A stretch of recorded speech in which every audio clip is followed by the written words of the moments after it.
조갑제 TV 시청자 여러분 안녕하십니까? 지금 소개하는 사례는 앞서 소개한 사례보다 더욱 고차원적입니다.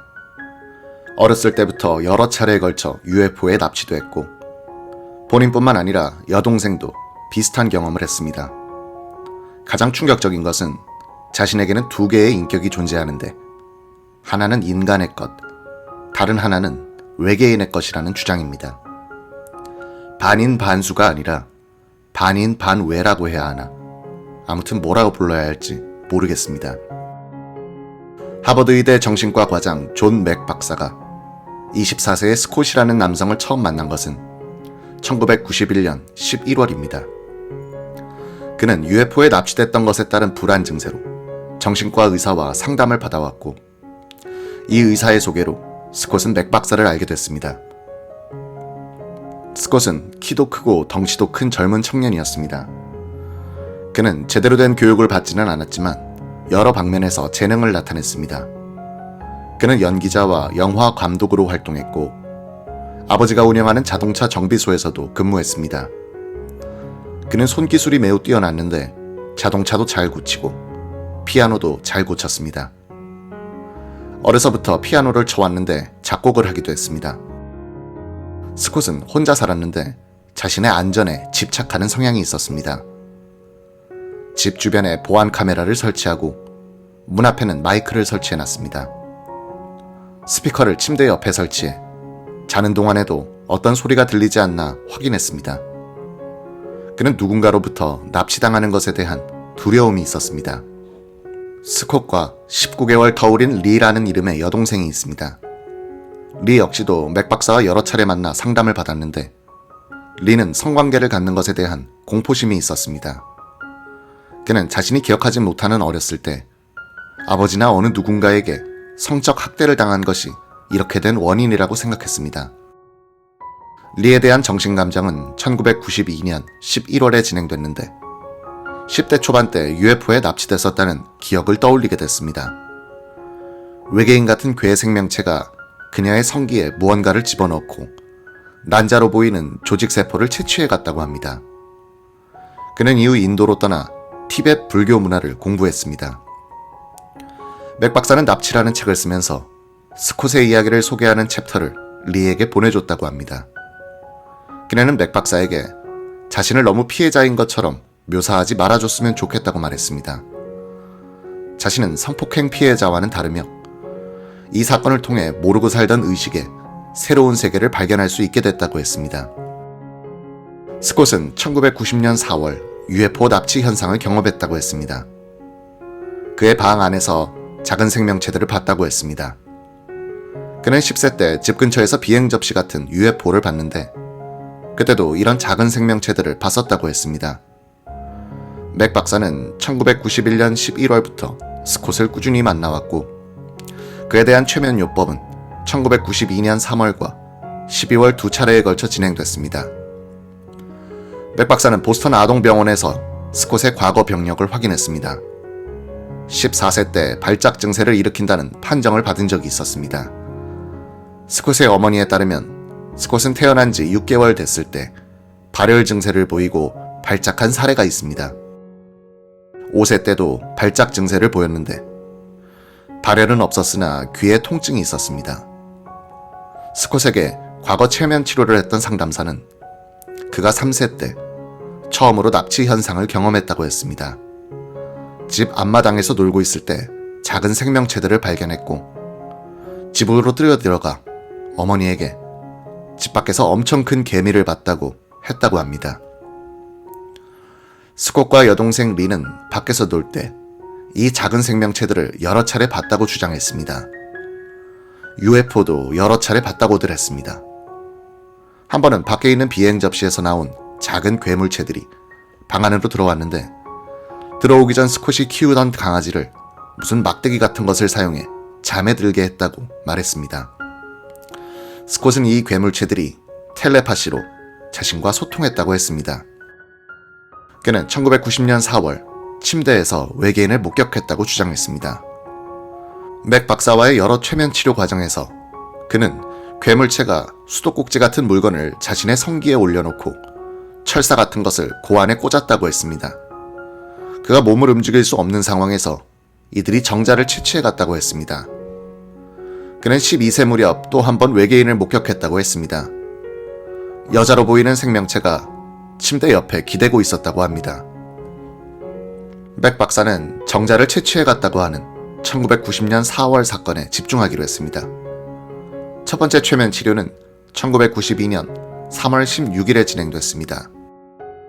스콧은 이때는 아직 부모와 함께 살고 있었을 때고 칵테일 몇 잔을 마시고 평소보다 일찍 침실로 올라갔다고 말했습니다. 다음 날이는 영화 촬영 때문에 약간 흥분된 상태였다고 했습니다. 그는 누워서 잡지를 읽었는데 머리가 박스같이 네모난 생명체 6명이 방 안으로 들어왔다고 했습니다.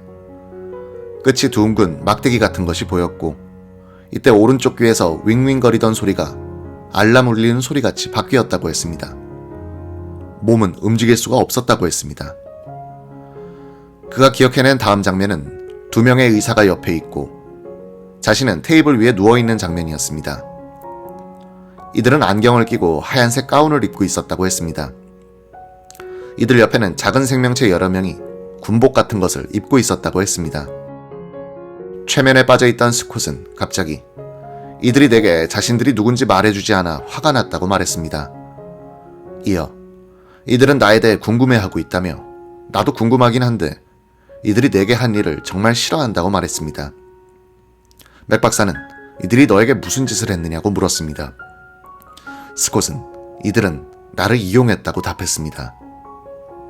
스콧은 이 생명체들이 수도꼭지 같은 것을 자신의 성기 위에 올려놨다고 했습니다. 뭔가 빨아들이는 기기같이 생겼다고 했습니다. 이 물체는 테이블 끝에 있는 한 박스와 선으로 연결돼 있었다고 합니다. 고안 쪽에 철사 같은 것을 꽂았는데 그의 성기가 갑자기 발귀한 뒤 정자가 빠져나왔다고 했습니다. 이 생명체들은 스콧에게 텔레파시로 우리는 의도를 갖고 있으며 더 많은 하얀 것들을 만들고 있다고 했습니다. 이들은 스콧을 아버지로 삼아 아이들을 데려가려 하고 있다며 아이를 만들려고 하는 것 같았다고 합니다. 그가 다음으로 기억하는 장면은 갑자기 어딘가에서 침대로 떨어졌다는 것입니다. 1992년 12월 16일 스콧은 맥 박사와 두 번째 최면 치료 일정을 조율하고 있었습니다. 이때 스콧은 약 10일 전에 봤던 생명체들을 또 한 번 봤는데 이번에는 이들에게 정체가 무엇이냐고 물었다고 했습니다. 그렇게 두 번째 최면 치료가 진행됐고 스콧의 기억에 가장 먼저 떠오른 장면은 13세 때 여러 생명체들과 만난 일이었습니다. 스콧은 지름 약 10cm 정도의 원통형 튜브를 봤다고 했습니다. 바나나같이 생긴 기기 등 다른 기기들도 여럿 보인다고 했습니다. 사람으로는 보이지 않는 여성이 여러 개의 둥근 통을 접시 위에 올려놓고 걸어가는 것을 봤다고 했습니다. 이 유리통 안에는 아주 작은 아기들이 한 명씩 들어가 있었다고 했습니다. 스콧은 이 여성 생명체의 눈을 똑바로 쳐다볼 수가 없었다고 했습니다. 이것을 쳐다보는 게 무서웠다고 했습니다. 이들 생명체들 중 한 명은 스콧에게 너도 우리 가족의 일원이야 라고 했다고 합니다. 스콧은 내가 이들 가족의 일원이라면 나는 왜 여기 지구에 있는 거지? 라고 물었습니다. 맥 박사는 스콧에게 이 질문에 집중해보라고 했습니다. 스콧은 나도 이들 중 한 명이 되고 싶기도 하고 나 자신이 되고 싶기도 하다며 하지만 둘 다를 할 수는 없다고 말했습니다. 맥 박사는 왜 둘 다는 할 수 없냐고 물었습니다. 스콧은 그렇게 되면 어디를 가도 내 집은 없기 때문이다 라고 답했습니다. 이후 스콧이 기억해낸 장면은 엄청 깊은 지하로 이동한 것입니다. 고속 엘리베이터들이 많이 보인다고 했고 온도가 뜨겁기는 하지만 지금 인간 가족보다는 더 나은 것 같다고 했습니다. 스콧은 이곳에 있는 생명체들은 자신에 대해 모든 것을 알고 있고 비밀도 없는 사이라고 했습니다. 맥 박사는 스콧이 이런 이야기를 하며 고민에 빠진 듯한 모습을 보였다고 말했습니다. 자신이 말하는 것이 사실인지 아닌지 혼자서 판단하려고 하는 것으로 보였다고 합니다. 맥 박사는 보이는 경험 그대로를 말하는 것에 집중하라고 하며 판단은 나중에 내리자고 했습니다. 스콧은 자신이 여러 차례 이들과 만났던 사례를 언급하며 왜 이곳에 계속 머물지 않고 사라지느냐고 물었다고 합니다. 한 생명체는 스콧에게 너나 우리나 아직 준비가 되지 않았다고 답했다고 합니다. 스콧은 이들 생명체들이 이곳 지구에서 숨을 쉴 수 있게 뭔가 신체에 변화를 주고 있다고도 말했습니다. 인간이랑은 숨쉬는 방식이 다르다며 이들이 인간보다 머리 회전이 빠르다고 말했습니다. 스콧과 맥 박사의 대화 주제는 스콧이 과거 UFO 납치 현상 중 사실이 아닌 것으로 부인하려 한 것이 있다는 쪽으로 넘어갔습니다. 스콧은 내가 이들 중 한 명이라는 사실을 부인해왔다고 말했습니다. 맥 박사를 깜짝 놀라게 하는 발언이었죠. 스콧은 나는 내가 여기 지구 사람들이랑은 다르다는 것을 계속 알고 있었지만 이런 사실을 인정하지 않았다 라고 했습니다. 맥 박사는 스콧에게 그렇다면 왜 이 생명체들을 만났을 때 눈을 쳐다보지 않았느냐고 물었습니다. 그는 내게 있는 인간의 특성이 이를 보는 것을 원하지 않는다고 했습니다. 맥 박사가 그게 무슨 뜻이냐고 묻자 스콧은 인간은 다른 모습을 보는 일을 견뎌낼 수 없다고 했습니다. 맥 박사는 생명체들의 눈을 쳐다보지 않은 이유를 계속해서 물었습니다. 스콧은 내 자신을 보는 것 같아서 볼 수 없었다고 했습니다. 맥 박사가 내 자신을 본다는 게 무슨 뜻이냐고 묻자 스콧은 내가 이들 중 한 명이라는 것을 보는 일이라고 했습니다. 스콧은 그런 다음 종말론적인 이야기를 했는데 지구에 엄청난 변화가 다가오고 있으며 외계인들은 지구가 안전해지면 우리를 찾아오게 될 것이라고 했습니다. 죽는 사람들의 수를 줄여나가야만 한다며 이런 준비가 돼야만 외계인과 공존할 수 있을 것이라고 했습니다. 스콧은 어려서부터 자신이 두 개의 인격을 갖고 있다는 사실이 그를 힘들게 만들었었다고 했습니다. 자신이 외계인과 겪은 일들을 인정하지 않아 문제가 개선되지 않았던 것 같다고 말했습니다. 그는 이런 사실을 인정하고 털어놓으니 마음이 편안해졌다고 했습니다. 스콧은 최면 치료 얼마 후인 12월 23일 맥 박사에게 크리스마스 카드를 보냈습니다. 그는 그의 외계인 인격의 목소리라며 다음과 같이 썼습니다. 우리의 지적 역량과 세계관은 인간이 이해하기에는 너무 엄청난 수준이다. 나와 같은 통역가가 이들의 접선을 위해 필요하다. 나는 나의 외계인 정체성을 항상 거부해왔다. 나는 이를 잊고 살고 싶었다. 이런 사실을 피하려고 했다. 하지만 그렇게 하는 것은 내 스타일이 아니다. 나는 이제 평안을 되찾았다. 맥 박사는 스콧이 최면 치료를 통해 평안을 되찾은 것이 중요하다고 했습니다. 각종 정신적 어려움의 원인은 그의 또 하나의 신분을 인정하지 않으려 한 때문으로 봤습니다. 두 세상 사이를 잇는 통역가로서의 책임을 다하겠다는 목적의식이 생겼다고 했습니다. 맥 박사는 스콧의 이런 주장을 어떻게 받아들여야 할지 모르겠다고 했습니다. 다만 외계인들이 다른 행성에서 왔고 지구에 닥칠 대재앙을 경고했다는 내용 등 비슷한 증언이 납치 경험자들에게서 반복된다고 했습니다.